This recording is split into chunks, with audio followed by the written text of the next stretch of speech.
Let's welcome our next speaker, James Roberts.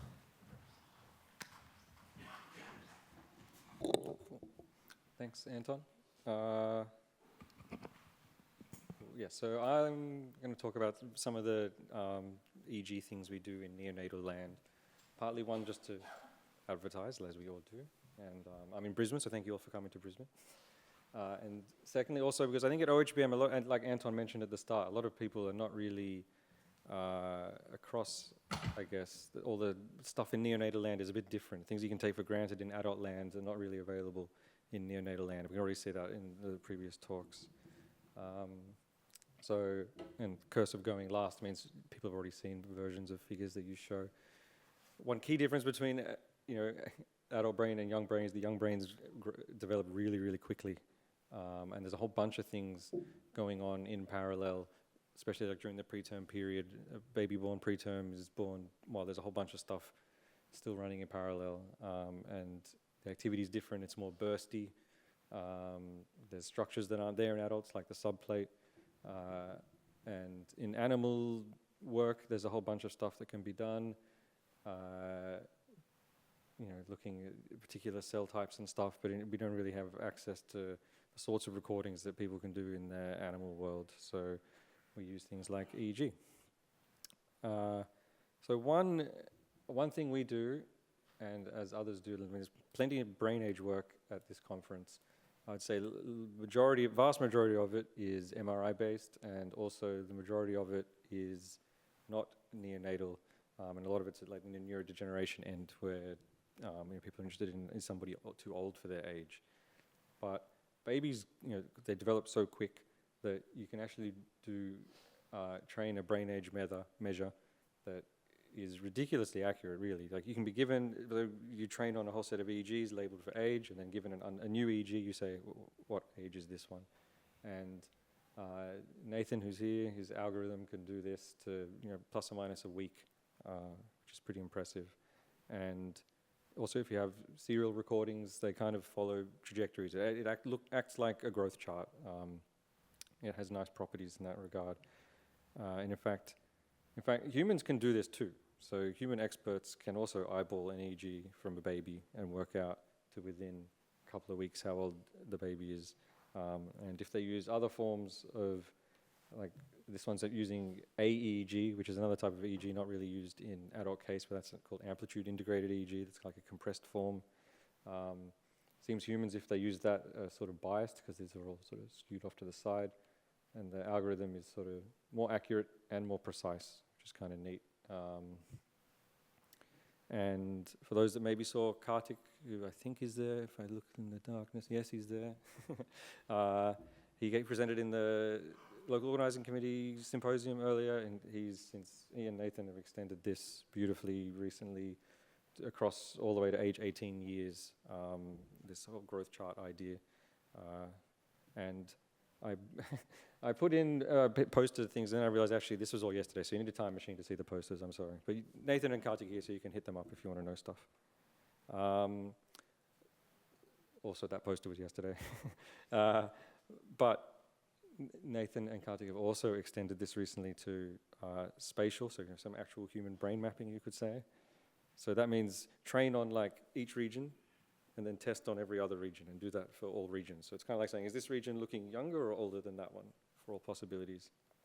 And if you do that, you see a gradient, a front-back one, as lots of things are in development, where you see that the frontal areas seem to look older, which is kind of counterintuitive based on in adult land, the general vibe that everything, frontal matures later. But actually, it doesn't have to be this way. And in development, there are things that are, first to start and that are last to finish. If you can, Stuart Oldham has a beautiful poster on how gradients in this direction can, lead to hubs in the brain. And it also correlates with a sensor-motor association axis, which is, we've seen these plots like all over the conference. Although the geometric one seems to do better, which is kind of nice. I like simple things as a physicist. So another, that's like the more researchy, some of the more researchy stuff we do. some of the more applied stuff we do is trying to come up with algorithms for better monitoring of infant brains. So this is like getting to the clinical problem at the heart of EEG, which is that humans annotate it, right? An EEG is a bunch of squiggles, which is not a thing that humans have really evolved to do well.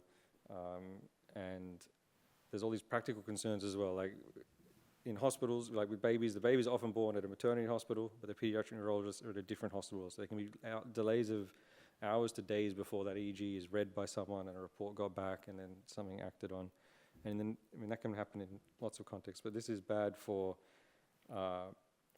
particularly for neonatal context, because a lot of babies are born outside tertiary hospitals. In fact, they probably won't even have an EEG if they're in some regional hospital, or if they're in a country, you know, in much of the world. The EEG, is, despite being cheap, is still not that easily available. So having some means to have that expertise is a core theme of what we do, to try and bring that expertise to the bedside using machine learning and AI tools, that sort of thing. So we have now like a whole bunch of algorithms to look at certain things that are of interest clinically.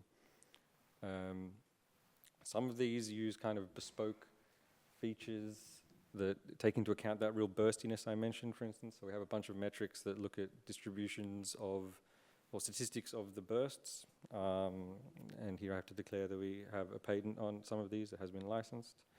And then other methods we use neural networks that don't actually care about what all the intricate features are and just learn it from the data. So I'll mention seizure detection in a sec, but that's one suite of algorithms we have. There's leap state ones. One's for examining if there's a hemorrhage, and actually a group in the Netherlands recently did something similar as well. It might be possible to, in EEG, see whether there's been an intraventricular hemorrhage before it's confirmed on ultrasound, which is kind of cool. And lots of people are trying to come up with biomarkers, right, to try and predict outcomes at 2 years, say, and these burst measures can do things like that. Also, if you want to build some sort of system that's automated, actually automated, it also needs to not have lots of false alarms, right? You can't just have all the noise, because another challenge of clinical recordings is that they're recorded in an electrically filthy environment where there's all these machines running, might be a CPAP, there's all sorts of crap that's going to get in the way of your algorithm, right? So humans can work out how to have some idea of what's noise, but if you're going to have a system that's end-to-end and able to give an alert to get the doctor to do something, you also need to be able to handle artifacts. So Lachlan, who is also here, has a artifact detector. So you can use this to work out what type of artifact is it, so you can use it to try and work out what is contaminating my signal, and you can use it to chuck out bad data, so you can only focus on the good stuff. So I mentioned seizure detection. This is like a classic problem in the neonatal context. Babies have lots and lots of seizures, which is a bit different from the adult context where seizures are kind of rare. And so there's enough there to be able to train pretty good classifiers that can say, yes, there's a seizure. And we're currently trying to test this for real in the clinic. In fact, we have also trying to have a device to do this in real time. It's just based on like OpenBCI, and it could be made much smaller, but it's just done with batteries, because if you want to try and run stuff, the commercial systems don't let you just have access to everything. And also for the neonatal context, they want things to be wireless where possible, because the amount of wires around is just a mess that the nurses have to navigate. So yeah, we're running a trial currently, which is painful, because trials are painful, but it is running.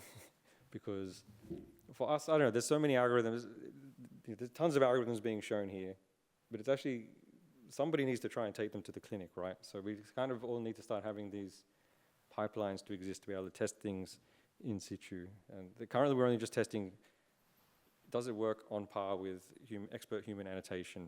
But then eventually you would want to try and build that AI-powered model of care where you actually go and say, okay, if you use this, is treatment better? So, but we have to start with the first bit of, does this thing just work in the real environment? And we're also doing it not just on our device, but on a commercial one. So I also have to declare that they donated or loaned us for free an EEG machine and gave us access to the back end to be able to run it in real time. For a less applied thing we do is, and just to go with the theme of wanting some like latest stuff, we also do a bunch of modeling. And so one thing we're slowly moving towards is trying to have use models to infer physiological parameters, right? So you can fit a model to data and access the things that the experimental animal people can go and measure that we can't measure in humans. So you see this with things like the virtual brain that is around here. There's a booth downstairs, right?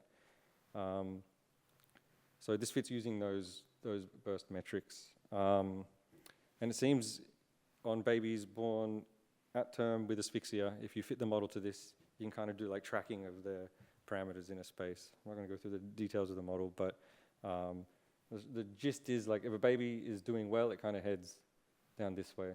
And if a baby is doing bad, it kind of gets stuck up the top. And in the model, this seems to relate to a potassium concentration variable. So it could be pointing towards some failure of potassium clearance. Another thing, and this is work with Anton, actually, or Anton's work, I should say. And to get back to the brain mapping kind of theme, is to do functional connectivity. And then there's lots of interesting sciencey questions you can ask, right? Like about what's the difference between the two sleep states? Because actually in babies, resting state, right? A newborn baby, and especially a preterm, is spending like 90% of its time asleep. So the main resting state activity is actually sleep. And sleep has in neonatal land, there's kind of this precursor to REM sleep called active sleep and a precursor to deep sleep called quiet sleep. And then Anton has shiny head models that you can use to do source reconstruction, which again is very standard in adult EEG, but very rarely done because most of the EEG data sets are clinical ones that don't have enough channels to do this sort of thing. And then you can do, and the newer caps though, there's fancier caps coming out that are easier to put on, so it's not quite as annoying to set up. But yeah, once you've done this, you can use the network-based statistic and use all that sort of machinery of functional connectivity and find things like huge wholesale changes in functional connectivity between active sleep and quiet sleep. We get all these long-range connections that are stronger in quiet sleep. You can compare preterms to terms, find that there's various long-range sub-networks. You can also look at various interaction effects. So it turns out there's this in an occipital network, that switching between active sleep and quiet sleep seems to be attenuated in preterms, which interestingly correlates a little with visual performance at 2 years. So it seems there's hints here. This is not exactly a strong enough relationship to build a biomarker on, but hints at least that these functional network things might speak to particular aspects of development that go beyond just saying, oh, there's a big lesion or something. But if you actually, Anton is the man. If you, sorry to advertise you, Anton, but like, if you want to do neonatal functional connectivity, you go to Anton. So direct all questions to Anton. And just quickly, as I finish, just there's a big study running here in Australia, in Brisbane, also in Melbourne. It'll also be a bit in Townsville as well, which is a town near the Great Barrier Reef, called EPNO. So this is trying to recruit a bunch of babies with 64-channel EEG and MRIs in the same babies, including diffusion imaging, and a whole bunch of follow-up out to, well, it's funded out till 2 years of age. There'll be an intention to follow them up more if things go all right. There's an earlier cohort and another ad that you can't go to, but Kirsten should be around somewhere doing. So there's a team doing MRI stuff with these data sets.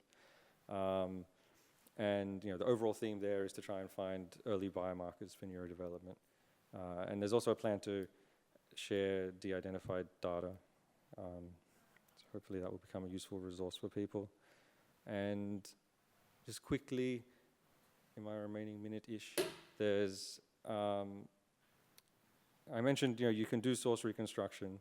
So we're looking at also the technical sorts of things. Now that we have a data set that has EEG and MRI in the same babies, to date, basically all the source reconstruction has just used the standard template MRI, whereas in adult land, people typically try to use same subjects. We want to know, firstly, how many things age-specific, because brains develop quickly, as I've said, and does it make a difference having a template one versus an individualized one? So this is very ongoing work. It does seem to possibly make some small difference to functional connectivity values. Using individual templates seems to give increased functional connectivity, but this is not much to interpret there yet because it's extremely preliminary. But the more interesting thing will be whether using the individual ones will get you a bit more inter-subject variability, particularly like babies with early injuries where the MRI informs the source reconstruction, so you get a little more of their specific, the baby's specific injury, and then that leads then to work on, say, structure-function coupling. And Tommaso, who's here, will be working on this sort of thing, which is intertwined with a whole bunch of disorders at older ages, like ADHD in adults, for instance. The hope is that using these sort of network measures, use all that machinery of network neuroscience, maybe we'll be able to find like early seeds of all the psychiatric disorders and the sort of complicated stuff. So with that, thank you. And since everyone seems to be advertising, I'm also looking for a modeler. I don't know if this particular session is going to have brought all the modelers. It probably has not. But if you are a modeler or you know someone who is a modeler, please come and talk to me or email me. So, thanks.